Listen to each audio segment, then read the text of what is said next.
Well, Mr. Corkish, you've announced that there's going to be a price rise on stamps in the Isle of Man. Can you tell us how much and why?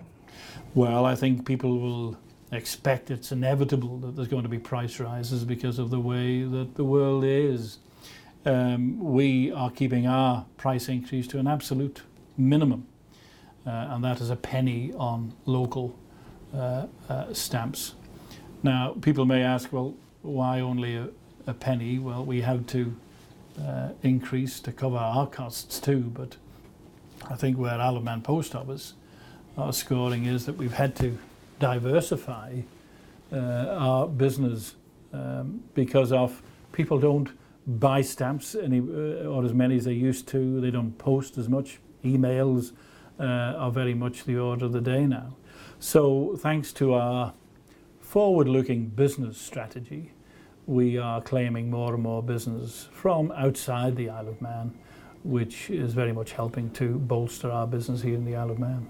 This is interesting because looking at Jersey and Guernsey, I mean, they've obviously lost their fulfilment industry, which has caused havoc. But they also, I mean, Guernsey's had to stop Saturday deliveries. They seem to be in a dire straits. But Alabam Post is looking good, is it? We want to keep our standards there. We want to give to the public what the public want. The public want a reliable and trusted post office service, which I believe we give. And we can do that by hard work and looking for business outside the core business, if you like, of what the post office used to be. The post office, remember, is in the communications business.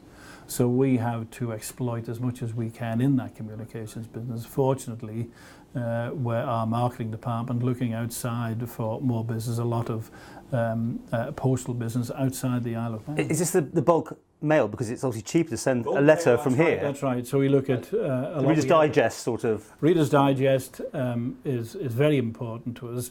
It's important to them too. Remember, it's a two-way thing, and we're providing a tremendous amount of top-level support for their business, which they demand because their business is driven by that. We have been able to accommodate that and looking, of course, for more business outside the Isle of Man. Is there a danger, though, this could be our fulfilment industry problems? I mean, Jersey and Guernsey started doing this on a small level and then it went above the radar.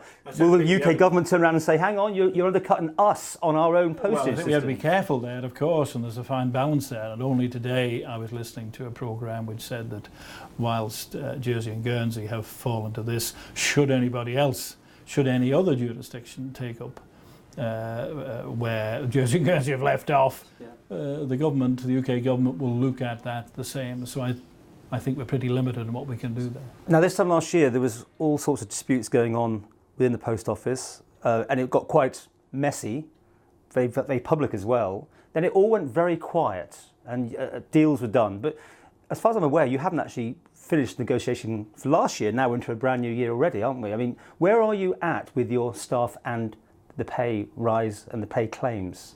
Well, despite your comments about what happened last year over a page, and wage negotiations are very rarely easy. It was very public though, wasn't it? It was a public spat. Well, yes, we're a public company, and what we do interfaces with the government and with the people. But it went very quiet eventually. You obviously got together. Because we came to a very good understanding, which wasn't easy to come by, but we worked together, and the post office is a very good family. There's a family feeling. So how's the family this year? You're all getting a pay rise? Now is the time of year where we'll be looking for... There's a claim in, isn't there? Wage increases to come. The claim will come. The claim hasn't arrived yet, but we'll have to work on that. Are you going to... When the time comes, I can't prejudge that, of course. Before you said there is no chance, there is no pay rises. Then eventually there was a pay rise, but it was made up for through redundancies and new practices. The government said last year, as I said again this year, that there's a pay freeze on government public sector pay. That was the position last year. In other words, no new money. And is that the message again this year then? And the message this year is no new money, unless we can find a way between us. We haven't entered into that avenue of thought. So new practices, some redundancies could be on the cards again. That may well be. Whether we have the scope for that already, I don't know, because of course we went down that road last year. And it's not our policy to make people redundant. In fact, what we're doing through the diversification of the company is recruiting more people, which we do in the IMS, the Integrated Mail Service.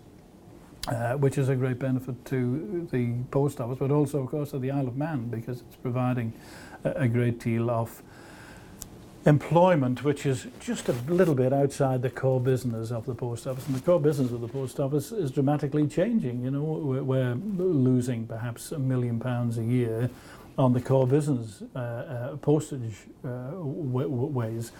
So we have to look to diversify, and that's not easy. There's a lot of competition out there, but fortunately for us, we've done very well so far and hope to do a lot better, of course, in the future. It never ends. We have to look for more business.